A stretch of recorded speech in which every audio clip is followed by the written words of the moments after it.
Good morning, baseball. It is your boy NMR Sports here with my lovely co-host. You're not Frank. Who's this guy? We got Jonathan, my man. You may recognize him from his greatest hits, such as my Miami vlog. We got a Marlins fan in the building today. Jonathan, what's up, my guy? Thanks for coming on such short notice. Thanks for having me. It's hard being the only Marlins fan in the world, but I got to do the job somehow. Yeah, someone's got to do it, right? Yeah, same like an Angels fan. Somebody's got to do it. Yeah, I mean, there's plenty of us out there, unfortunately. A lot of us are just, we have a thing for painful sports teams, I guess. But, I mean, you kind of know where I'm coming from. Outside of your 2 World Series runs, When I was like 5. Yeah, exactly. But I did make the Good Morning Baseball logo down here, the Marlins colors in honor of Jonathan's Marlins. We're going to talk some about their new All-Star coming up in just a second, but first, don't forget to leave a like on this video as well as hit that subscribe button. More daily MLB content coming out to you guys. We do this Good Morning Baseball show every day at 9 a.m. talking about what happened in the night before in baseball. And don't forget to sign up at Thrive Fantasy. My buddy Jonathan here, he actually is a member of the Thrive Fantasy gang. I've seen him win some money, I think, right? You didn't lose all of the money? Oh, yeah. Exactly. No, I won last night. There we go. I will say I have been on a bit of a cold stretch, but I did have a pretty good run there for a minute where I was making money every single day. So I should have some Thrive merch coming soon. We might even be doing a little giveaway, so a little hint at some things to come. That's still in the works. But without further ado, let's get into the topic and start talking about the game of baseball. We've been on the fence about whether we're going to do our game recaps or not. I've seen some comments saying we should do it, so we're going to run through it real quick, starting off with the Yankees facing off against the Cincinnati Reds. Heartbreaking loss there for the Yankees. 4-3 victory for the Reds. Clay Holmes getting his first loss of the season, ballooned his ERA all the way up to 1.37. God, he's washed. The Brewers 6-3 victory over the Twins in Minnesota. We had the A's winning a 12 inning victory over the Texas Rangers. Padres lose to the Rockies 5-3. Astros over the Angels currently, but we are still filming during the game, so we don't know what the final of that is, but we will have a big Angels story for you in just a bit. Giants 8-0 over the D-backs. We got the Guardians 4-1 in the first game of the doubleheader over the White Sox. White Sox 7-0 in the second. Unfortunately, the Miami Marlins fall to the Pittsburgh Pirates down in South Beach. We've got a 4-3 victory for the Phillies. Jose Barrios, tell me if you stop me if you haven't heard this before. Jose Barrios got the victory. Wow, the Phillies are garbage, 13 man. Ks. 13 Ks, bro. I almost took his under prop in Thrive today. I almost did it. I didn't. I was like about to submit it, and then I went on break at work and I forgot, but I literally almost hit his under, so glad I didn't do that, but he gets his 7th win of the season, surprisingly. Rays with a 3-2 win over the Red Sox with Chris Sale on the bump. Embarrassing way they lost that one. If you didn't see the clip, it was a disgusting error by Matt Strahm, and then he left the game with injury. Hopefully he's all right. Mets and Braves swapped places from last night. Braves up 4-1 in this one, so 1-1 in the series in that one to claim victory over the NL East. 7-6 victory for the Cardinals over the Dodgers. Albert Pujols hit a home run off his former club in the Dodgers, of course. Orioles win their 9th straight, man. 4-2 victory over the Cubs. Royals lose 7-5 to the Detroit Tigers, and Miguel Cabrera stole his first base since 2020. Surprisingly, he's had a stolen base in the last couple of years. And then, unfortunately, the Mariners and the Nats gets rained out, man. Build the roofs. Hashtag build the roofs. All right, well, that was a lot to take in. I promise I'm going to let you talk at some point, Jonathan, and here's your time to shine, man. Kyle Schwarber was added to the home run derby. Got to sneak that in there real quick. But also, JD Martinez, Carlos Rodon, and Garret Cooper added to the MLB All-Star team. So my question, as an Angels fan, what's it like to have a guy who's a borderline All-Star actually make the team when he deserves it?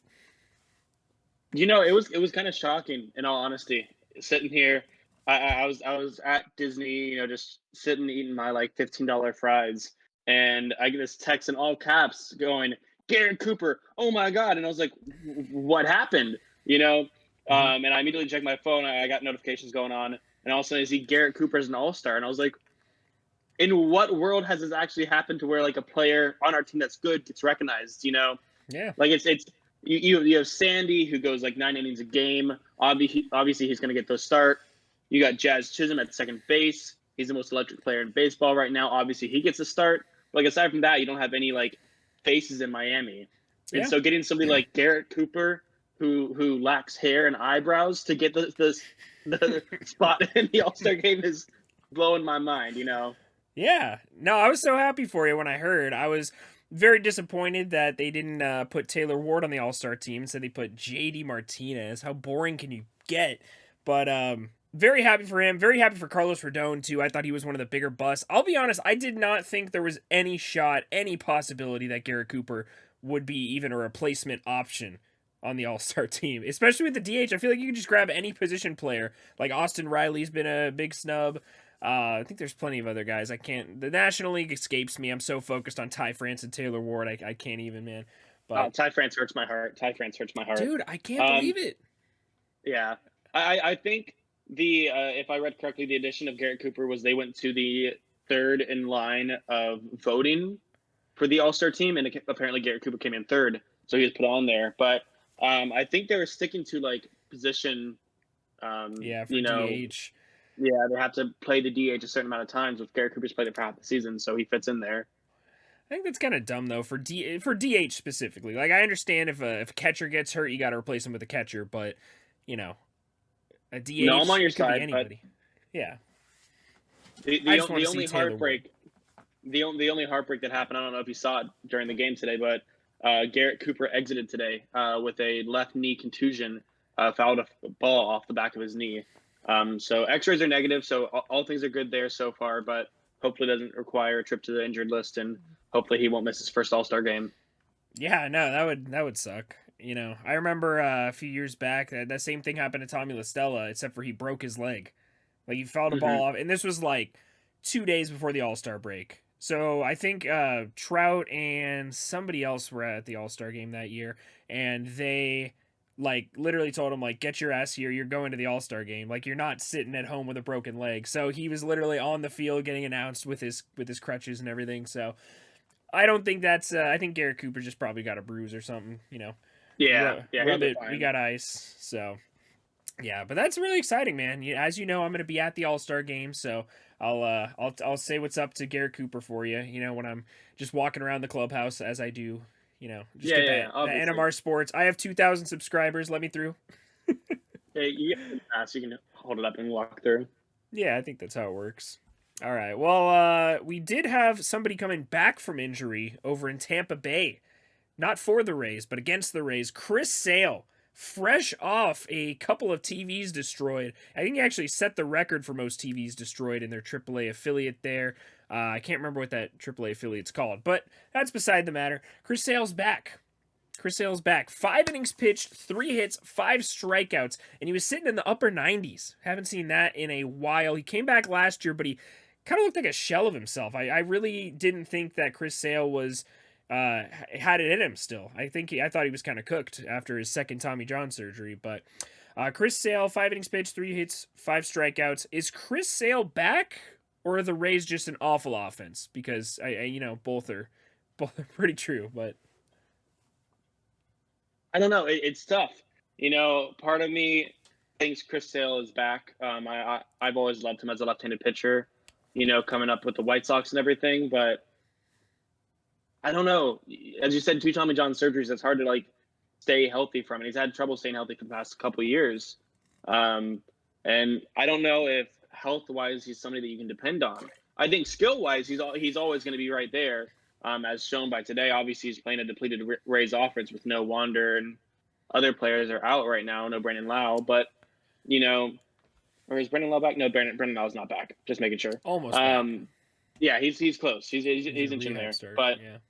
But I mean, especially when you have to think about the fact that the Red Sox need to depend on Sale with the pitching staff that they have, but he is someone who currently, at least in the state that he's in, is unvaccinated and can't play against one of their opponents that they play all the time. And so that puts him in a little bit of a rough spot to kind of depend on him to be that anchor, and he can't be that for them. It's going to be real interesting come postseason time if they have, the wild card series. I think is I can't remember. I think it's a best of 3. So if they have a best of 3 and 2 games are in Toronto, they're done. Yeah. What if they lose the first 2 games and he can't play? Yeah, that's a big thing to think of, man. Like we saw the Phillies, they're missing JT Realmuto right now and all this stuff. And Yep. regardless where you stand on that, it's a big blow and it's a huge advantage to the Blue Jays.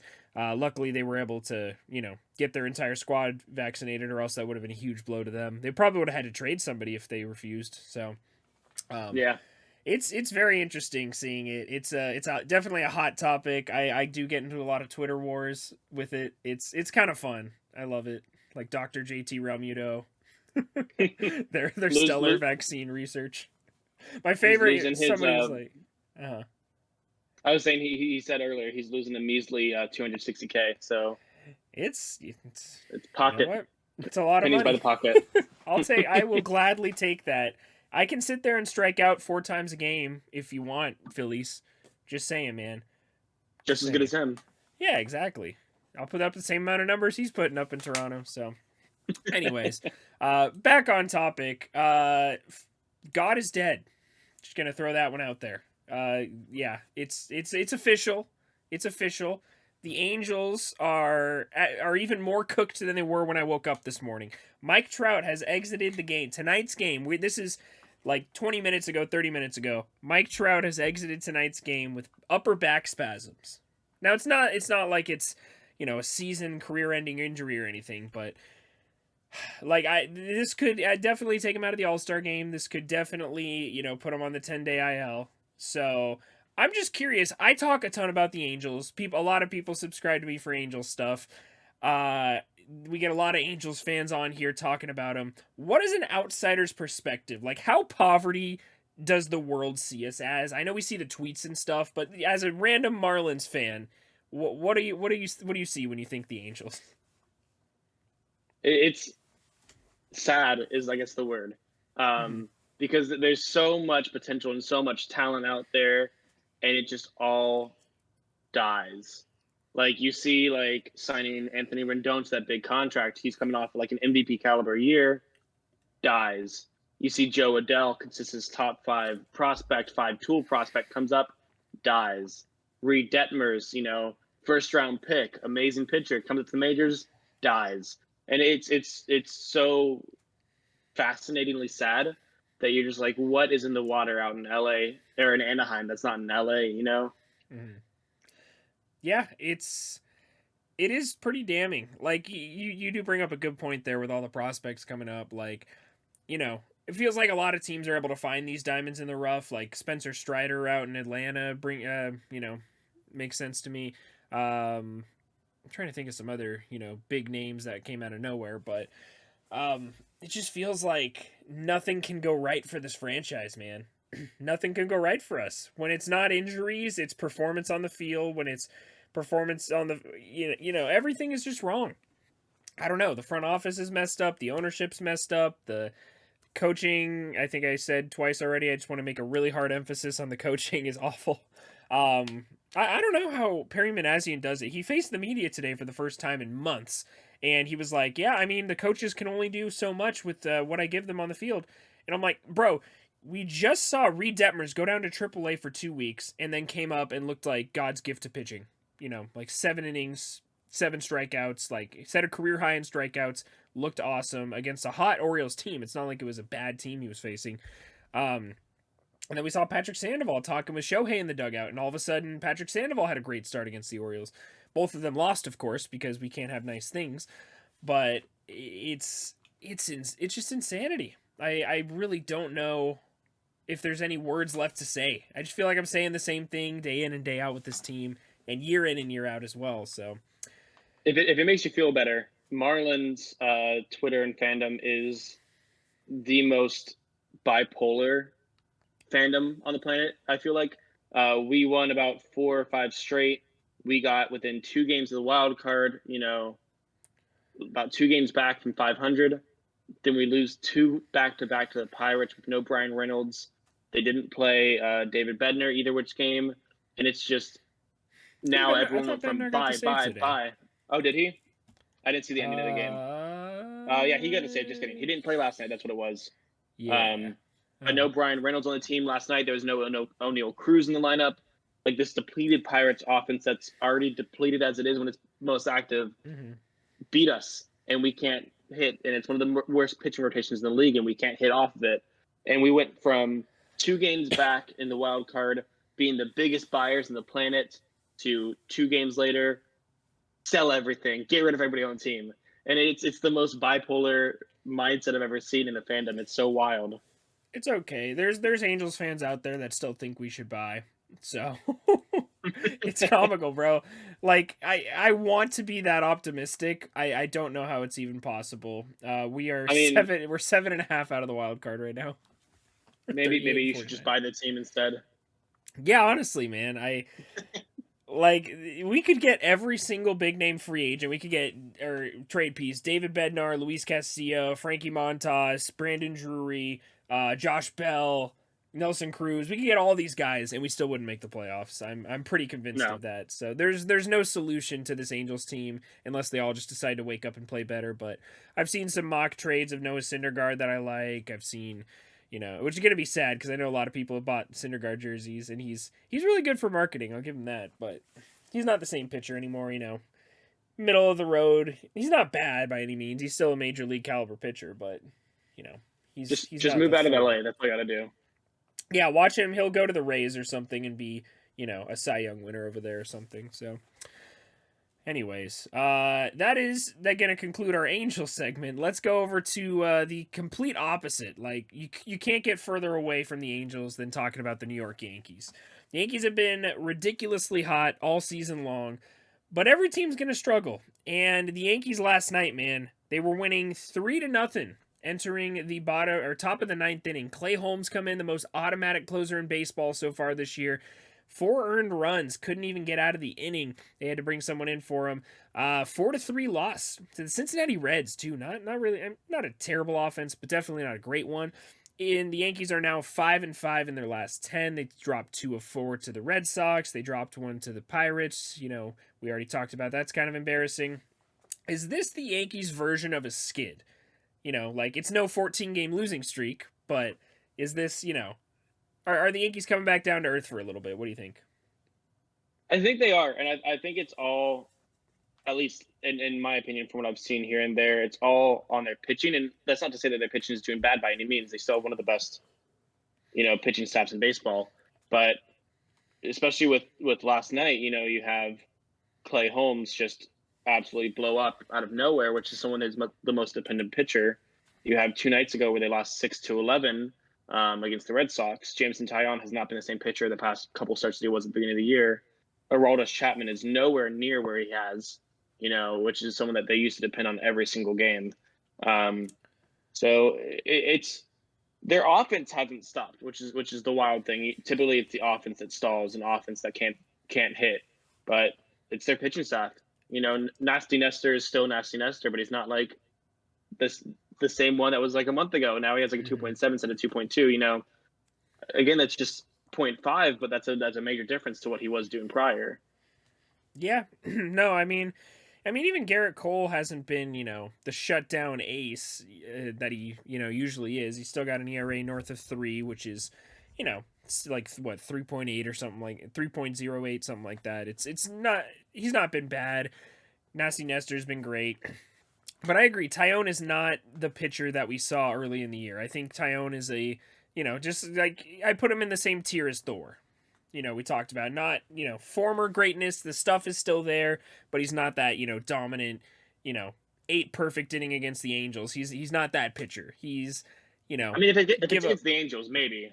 Yeah, against the Angels, pretty much everybody's like that. But, he's like a 3 to 4, 5 runs a game. Every once in a while, he'll have a blow up where he gives up like 8. But he's all right. I like their young guys too. What was that guy? JP Sears, I think he was pitching very well for them.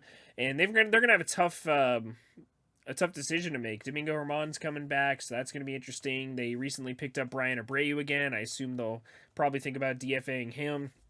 So they've got pitching options. I've actually seen Yankees fans on Twitter talking about DFAing or just doing a salary dump on Aroldis Chapman just to clear a roster spot because he's been pretty god awful. Like he is terrible. Just not it anymore. Because I mean his whole thing's been I'm going to throw 104 miles per hour and you're not going to hit it.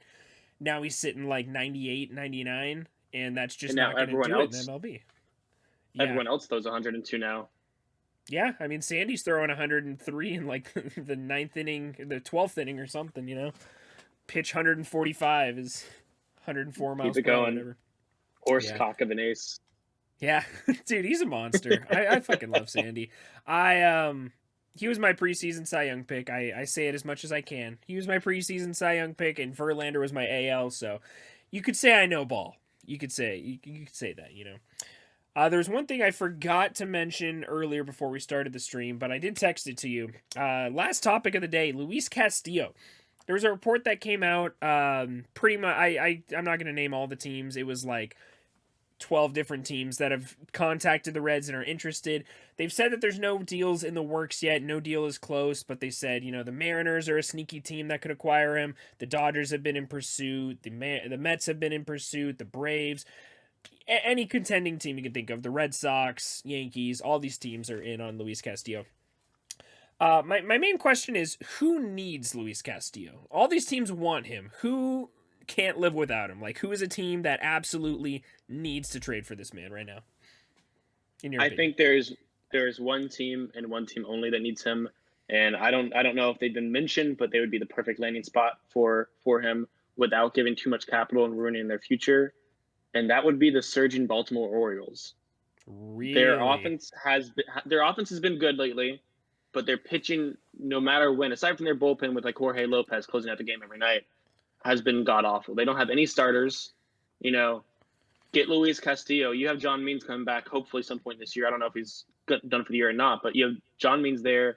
You have Grayson Rodriguez in the minors. You have DL Hall in the minors coming up. You get, I think, 2 years of control on Luis Castillo. It's not going to cost a lot of capital from you. You can do a couple like mid-tier prospects for him.